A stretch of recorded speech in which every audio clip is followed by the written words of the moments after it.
Hi, brothers and sisters. This is Mary Hernandez with Genesis Kingdom. And I possibly might be able to do two videos of this and just really is trying to get the message out to you so you could understand kind of the revelation that God has given me. Because remember how I told you guys in this journey as well, I'm still learning. I don't know everything. He guides me. And just really getting into the deep and really studying the Bible.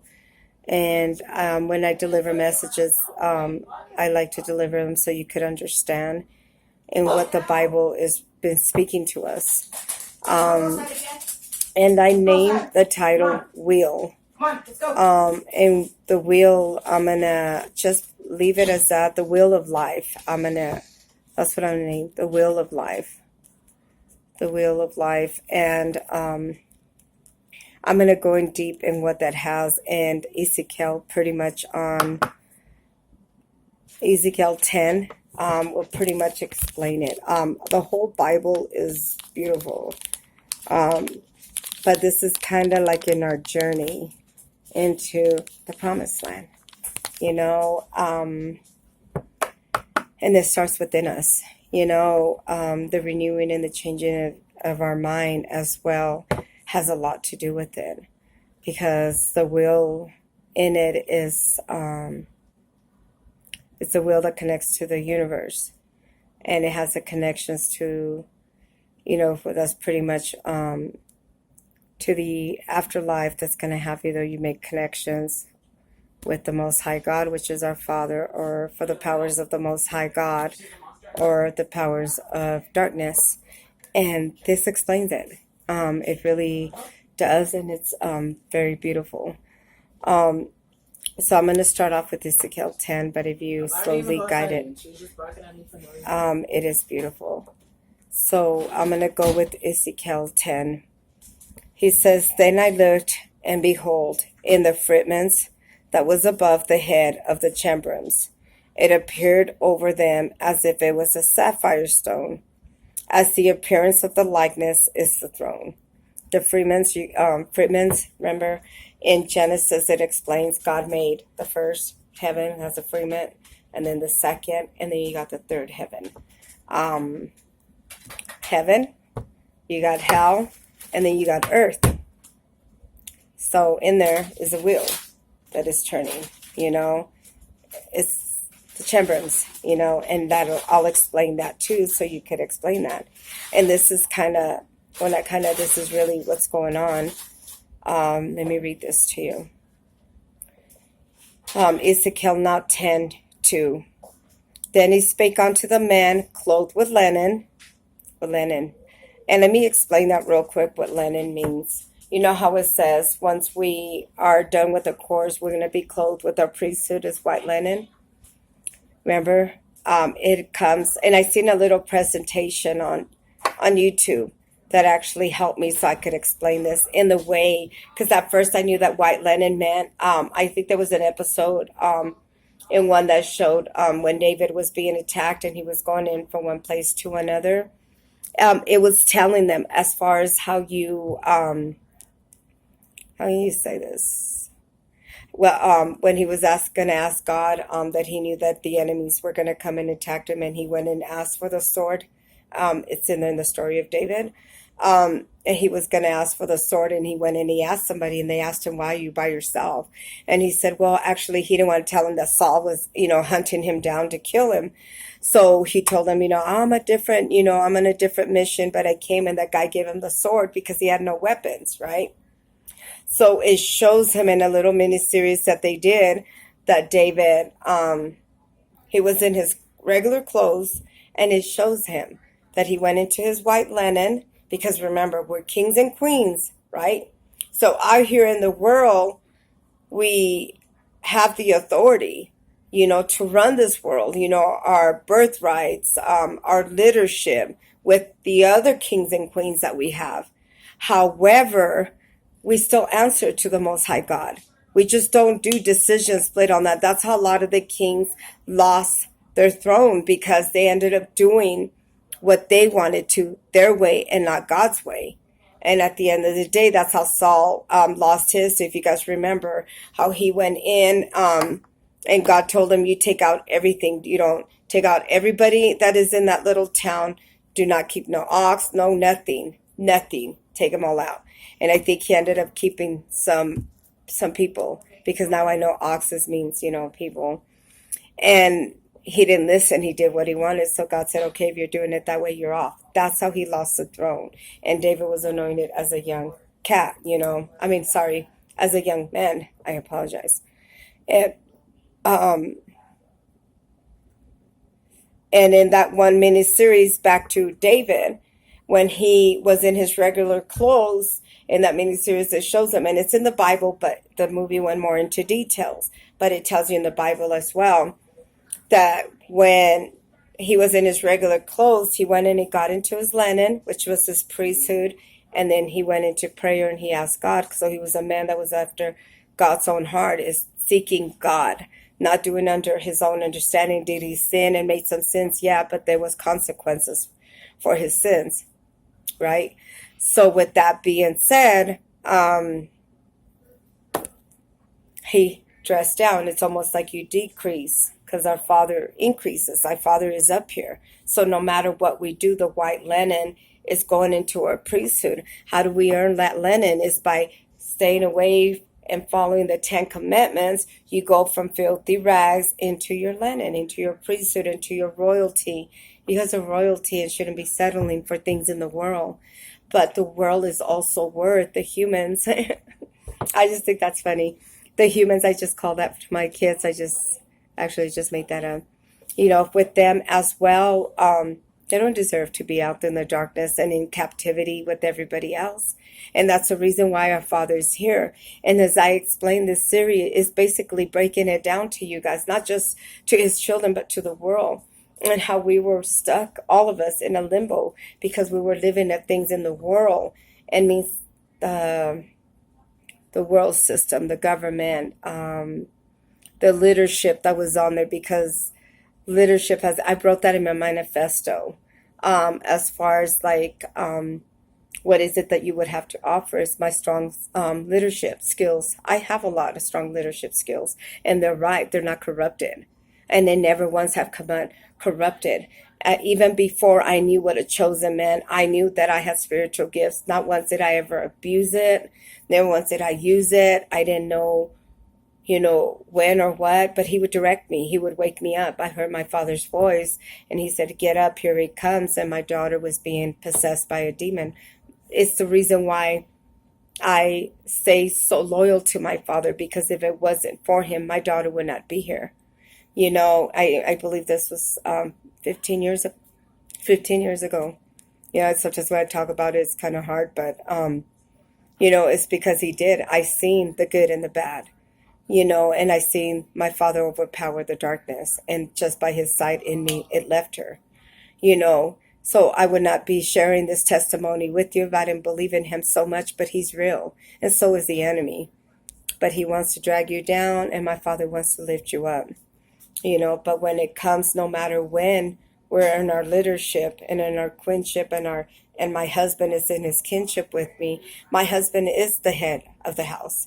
We're in a partnership, but we're also in a marriage relationship. But God is in the midst of everything, and he had picked us both to do queenship with, and his kinship in this world for him, leadership, and is to do positive things. So, his opinion is going to matter in mine, and my opinion is going to matter in his. But at the end, he's the head. He's the man of the house. And, it's not bowing down to him, making him an idol. But as a husband, you respect that authority. The same way he's going to say, if I have something to say, I'm going to say, hey, I don't agree with that. If you guys remember the story of Pontius Pilate, when he was getting ready to crucify Jesus, his wife told him, hey, I don't think you're doing a good idea. He is a godly man. You're wrong in doing that. And Pontius Pilate said, hey, well, I washed my hands off of him, and he gave him over to Caesar. Do you see how she still had her input in there, even though he's the king? There's a difference in how you honor the relationship. his kinship with your worship and your marriage is two different things than idolizing your husband and making him the king. There's two different things. And that's where the heart, the past relationships or kingship that they had, is that they made that choice and made him an idol. He's not God. No man is God. We're not gods. However, we're lords for him, for his to be world changers. He's up here. There's nobody above him. So when we go, we dress down like we go from our clothes into our linen, and we go into prayer for him, because at the end of the day, we answer to him. And I just kind of wanted to break that down a little so you can know the difference and where it was that we went wrong. That and as you tell in the Bible, that we were bowing down to the man as if they were gods, and they're not gods. Do you know what I'm saying? There's a difference. You don't bow to them, but you honor and you have respect. Yes, but the respect is mutual, because our authority is just as high as his. It's not letting lower. Do you know what I'm saying? He's in kingship up here. I'm in queenship right here. But we see eye to eye because we're working for the same God, and that is our Father Jehovah. And so is you, my brothers and sisters. So is this world, because there's going to be senators. There's going to be presidents, vice presidents, people still in leadership that could make a difference in the world. And you just got to remember, stay rooted and don't be crooked. Don't sell out. Don't take briberies. Don't go for somebody because you know somebody. You're going to judge, and you're going to judge right, the same way my father is. Did he sit there and say, I'm not going to put her through the fire because she's my daughter? No, he didn't. He still put me through the fire because there's consequences for the sins. Do you understand? At the end of the day, we still answer to the judge, and that's the Most High God. That is our Father Jehovah. Any decisions that we make for this kingdom, for this world, is for you guys. But he, under his authority, and that's why I always say that. And that's just the difference between when they say you don't worship your husband. We love our husband. We're in partnership with them. We're in marriage. We became one bone, one flesh, but respect each other's. But he's the head of the house. He's the man of the house. However, we don't worship. We don't make him God, because he's not God. We're lords, queenship and kinship, our kingsmen and kinswomen. But, we became in covet as one.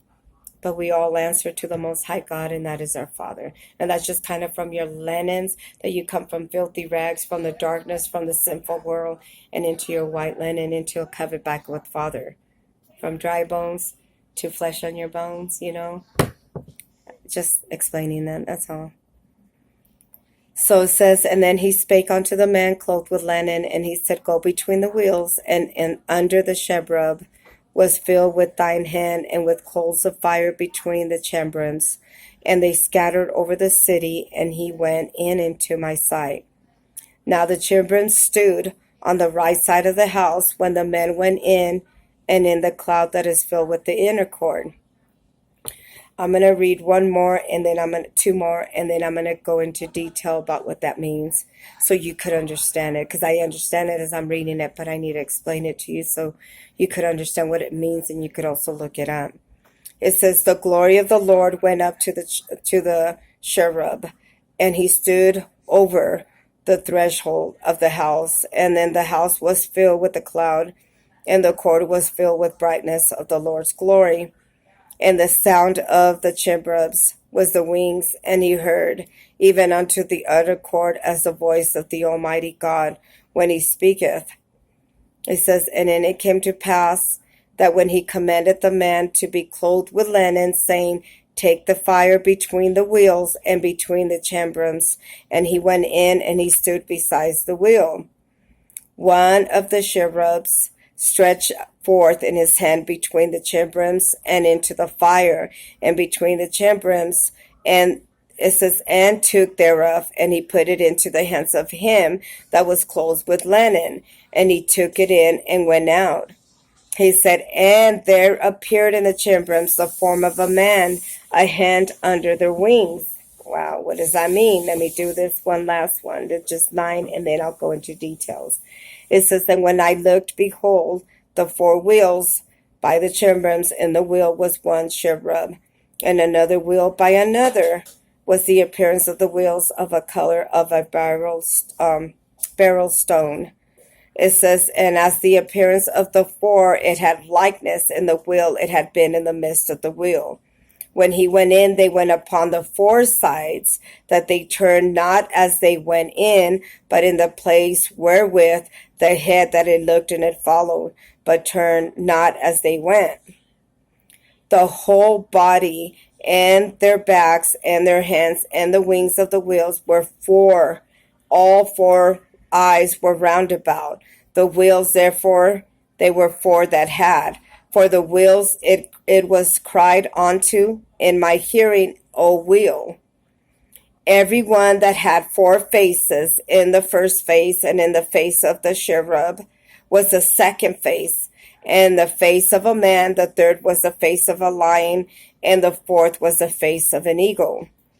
And the cherubims were lifted up, and the living creature, and I saw the rivers of Shebar. But when the cherubims went in the wheels, they went by them, and when the cherubims lifted up the wings and the mount up from the earth, the same wheels were also turned, but not from beside them. When they stood, they stood when they were lifted up, and these lifted up themselves also. The spirit of the living creature was in them. Then the glory of the Lord departed off in threshold in the house that stood over the cherubims. And the cherubims lifted up the wings, and they mounted up the earth in my side, and they went out, and the wheels were also beside them. And everyone that stood in the door was on the east gate of the Lord, and the glory of the God of Israel was over them above. And the living creature that I saw under the God of Israel by the river of Shebar, that I knew then that they were the cherubims. Every one that had 4 faces apiece, and every one was 4 wings, was the likeness of the hands of a man under their wings. And the likeness of their face was the same face which I saw in the rivers of Shebar, the appearance of themselves, that they went, every one was straight forward. Now, I'm going to go into detail just to explain what that means. So I went in with the Bible verse, the meaning of Bible verse 10:2. And this is what it gave me so you could understand what it means. I made some notes as well as in there, but I'm going to go. Okay, it says, cherubims are also described in the Bible as having 4 faces. A face of an ox, a lion, an eagle, and a man. Christopher shows through the historical evidence how the faces different axes of the power and the majesty of the intelligence, right? What are the wheels in Ezekiel? What does that mean? The wheels is like an image of a book, right? A cosmogram. That was Dr. Pruitt that said that. Suggested represented the universe. So it's a universe. And that's why I picked the wheel of life. And this will explain what it means. It represents the universe, and in the path that we travel through this world and in the afterlife. Remember, I was telling you there's life after death.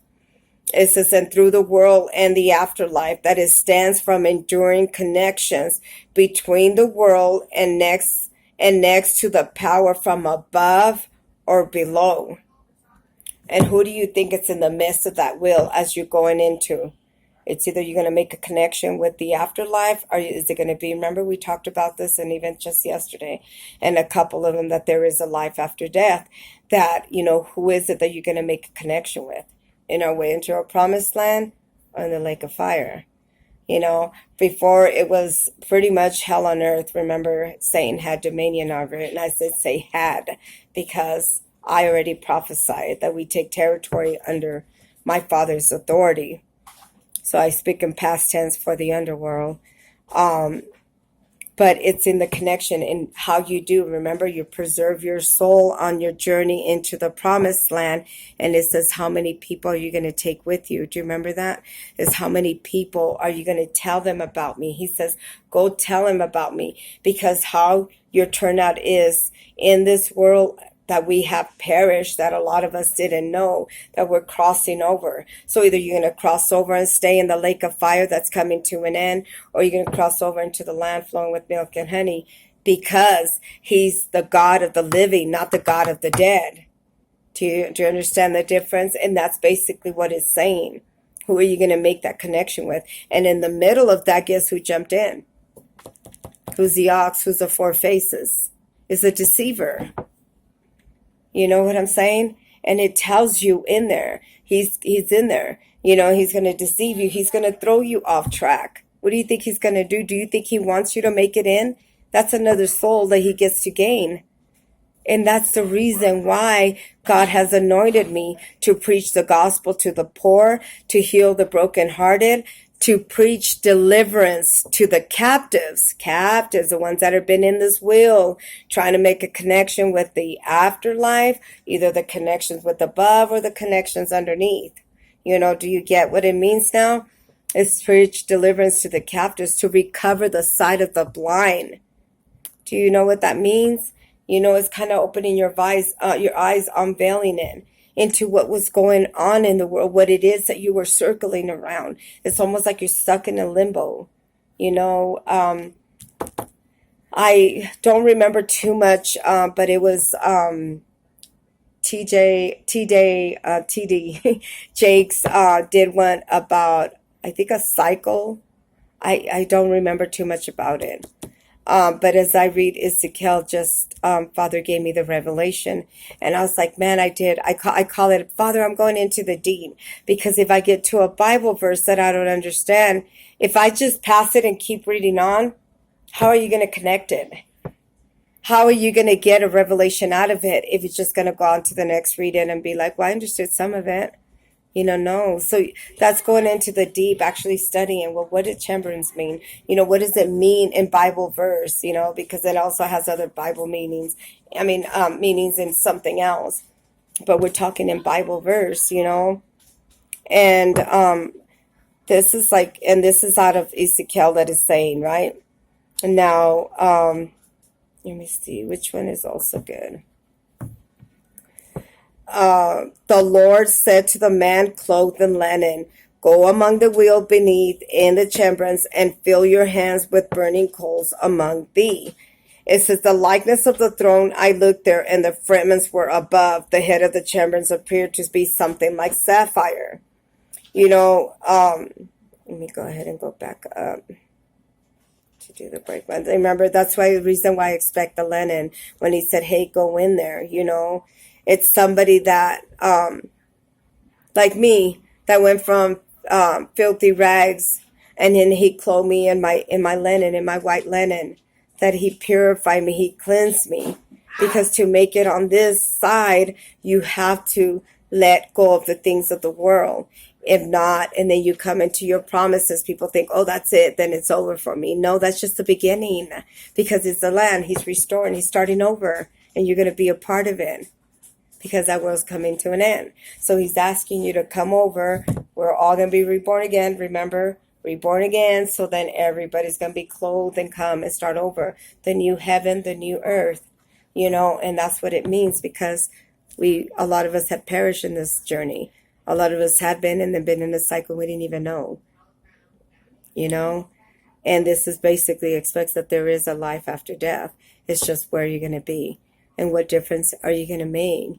And you could do that now. You could, on this world, into your promised land. For those of you that are blessed forward.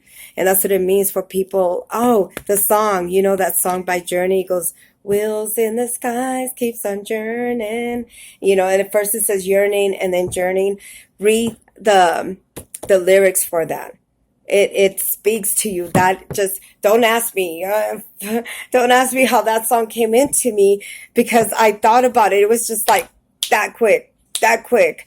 It went like that because I was like, I read that. I said, oh my God. I said, that song, Wheels in the, it goes, wheels in the skies, keep on yearning. And then as you read it, listen to the lyrics. He says, either you get stuck with the things of silver. I think he was saying, I'm getting stuck with the things of silver, meaning that you're making that an idol. A lot of the stars is why they get stuck in a contract with Satan, because of the fact that they want to sit there, not let go of the fame, not let go of that. So God is saying, come to me. And they're like, man, I like being famous. I like looking like people see on TV. They don't want to let go of that fame, that money, that gold. And he's saying, I have so much more for you. Let it go. Let it go. And he has given them, I think Katy Perry is also, she's anointed, but she's not wanting to let go. I really don't know. Only God knows. And that's between them two. I'm not here to judge her. But all I know is that God sees her worth, that you're worth a lot more, than just settling. But understand that you're a huge price to hell when you're anointed to be on that side. You know what I'm saying? And you got to remember that. You know what I'm saying? And read the lyrics to that song. It's either you get stuck with the things of the world, or you're going to let go of that and come into a covenant with our Father Jehovah. Read the lyrics in that song. It's Journey, wheels in the sky, keep on turning. They're very beautiful. And it explains this. It explains this exactly, Ezekiel. And let me tell you why. Also, if you think about Michael Jackson, They Don't Care About Us, and you read the lyrics to that, hello, explains that. The man in the mirror, you're that man in the mirror. You're the woman in the mirror. What difference can you make on your way into the promised land? And that's that opportunity that God gave me. I'm not offering you riches. I'm offering you eternal life with my Father and starting a new world. And it says He has promises for you. My job is to preach deliverance to you of the truth and come into what you are worth so much more than settling in things in the world. And that is what it means. That's what He chose me to do, is to tell you, preach deliverance, the truth, so you're not stuck in that cycle with darkness. And that's where you're going to be. And that's going to be a lake of fire. So He's saying, hey, I'm starting a new world, a new heaven, the earth. Are you down? And He's saying, how many souls can you bring me and save them from the power of Satan and into His glorious light? It's not to take life, but it's to give you life. The thief comes to steal, kill, and destroy. All I am is a messenger from heaven, is delivering that message to you. And that is the truth. I'm not promising you riches and gold of mine. I'm promising you the truth and what He's telling me to deliver to you. He has promises for the ones that do, but that's Him. Do you understand? That's my Father. I'm telling you the truth to get you there into the land flowing with milk and honey. And it starts with the renewing of your mind. It's leaving the sinful world. The things of the world, don't idolize man. Remember, that's what God's sons ended up messing up. They ended up making themselves God, and that kind of almost applies with Abraham's sons. You know what I'm saying? And Judah's, that's why it says, I don't know which Bible verse it is, that Abraham won't hex Judah and Judah won't, retaliate against Abraham, which is his sons. And of course not, because we're all different. I don't know what their story is, but all I could do is just pray for everybody, because at the end of the day, He's not only bringing His children back, but He's also bringing the people, the humans. He loves everybody. He made everybody. He didn't make nothing unclean. We made the choice to become unclean. Rather, the ultimate betrayal is going into a covenant with Satan.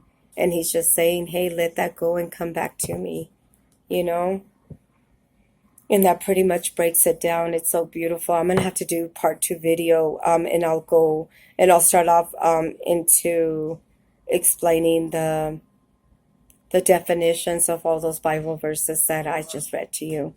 But have an amazing Monday. Shalom, shalom. Oh, sorry, not Monday. Wednesday, because today is actually where I do Bible study. So this is kind of like where I go more into the deep. But if I find another revelation in there while I'm praying to you, like, it's amazing. I go into deep. So pretty much Bible studies, whenever God gives me a huge revelation, I'm like, oh my God, I have to share that. Because I want you to understand the truth, and the Bible is real history. And it is the truth, and that's just for you to believe. Because I don't know, I just barely heard that I guess some of Israel's kids were not believing God's children, as far as what they were prophesying, but God has a way in how he works, and we let him handle that. All I have to do is continue showing up and preaching deliverance, the truth, not just to you guys, but to also